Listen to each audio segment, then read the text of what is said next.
Longstreet Beat's on the road this week, and I'm glad to have with me Isidore Ogoussan. Isidore, thanks for being with me on the Longstreet Beat. Thanks for having me, John. So we're out here in Phoenixville at beautiful Rivercrest Golf Club for the annual installation of officers of the Brandywine chapter, and it's great to have you here. Thank you. Thanks for having me. It's truly an honor.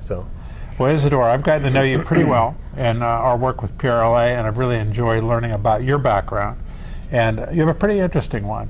Typically, I start off by saying, how'd you get in this business? But let me start by asking you about your journey to the United States. Yep. Back in 1999, I had a golden opportunity through a sport that I'm very passionate about, which is judo. I just graduated from college and then became the champion in my division. And my coach approached me with the opportunity to travel to the U.S. with the national team. And where were you living at the time? I was still in Benin, in a small town, which is actually the capital of the country, called Porto Novo. So the opportunity was presented to me, and I knew right and then this is once in a lifetime opportunity. I need to make something of it. But on the flip side, my coach felt exactly the same way about it. So he came to me a few months before we left the country, and he said, "You are one of my best students, and I'm getting everybody a round trip ticket, but you're only getting one-way ticket. Don't you come back here until you make something out of yourself." So the team went back and you stayed? The team went back, and the team was here for about 2 weeks. And we all had 2 weeks visa, which was a visitor visa, which can be extended for 6 months.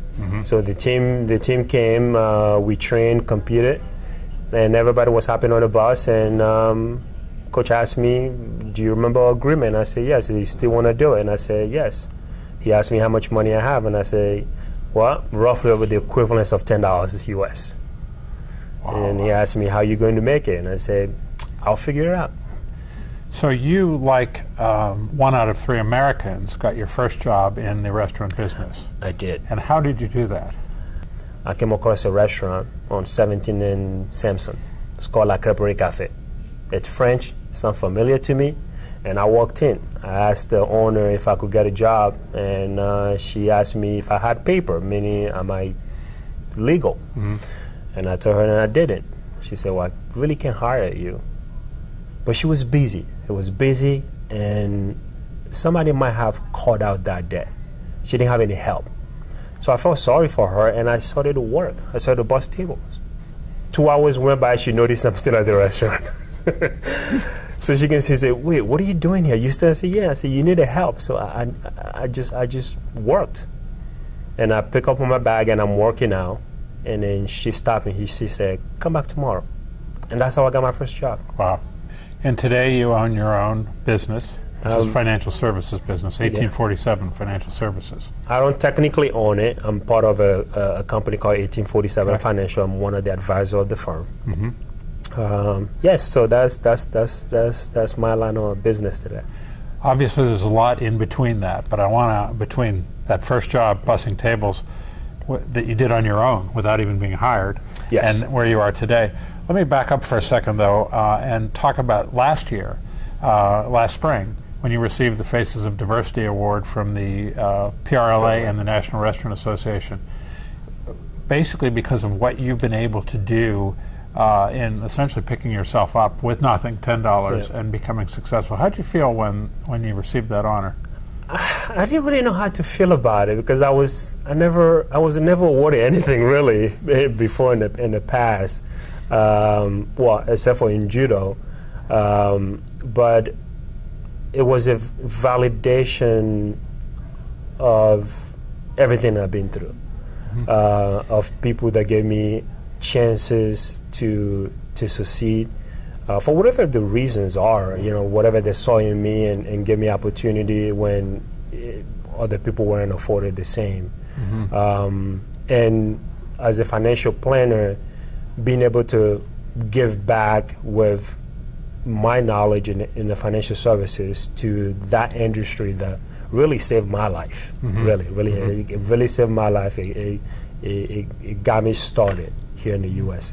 being able to give back to that industry, and then being recognized for the work that I do in that industry was something special. Tell the story briefly about how you learned to speak English. Oh boy! So when I came here, I had English as a second language in college, more so for grammar and the basic that you learn in English. But conversational English was not something I was very comfortable with, and I couldn't really speak it anyway. Beside good morning, how are you, my name is.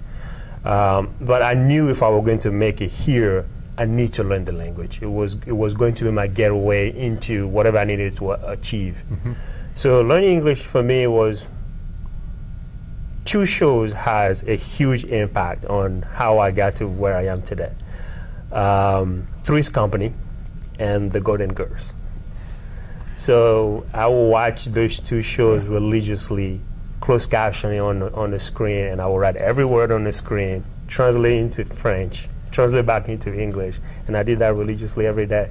So your big investment to help you assimilate into the country was a TV.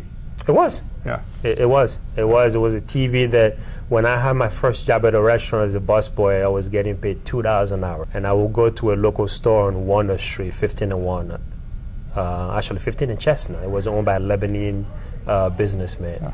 And I would go and I put a layaway on a 19-inch TV for 2 months. I would go there and give him $1 every day. Wow, it's amazing. So I got my very first TV, and the rest was history. Yeah.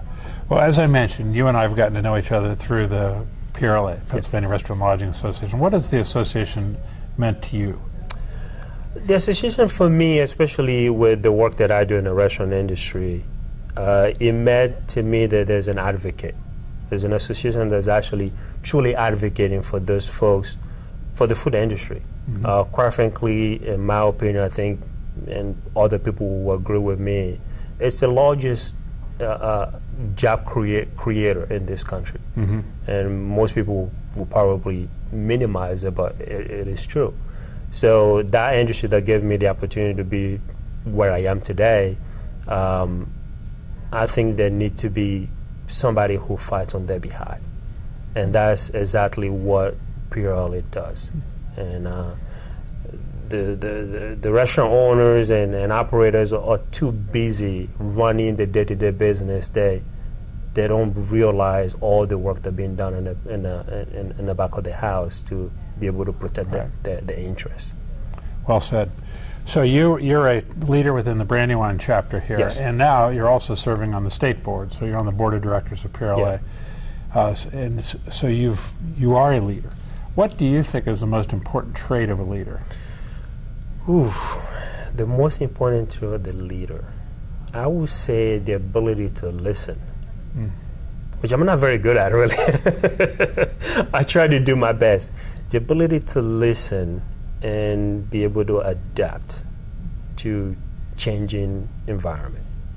To me, that is probably the most important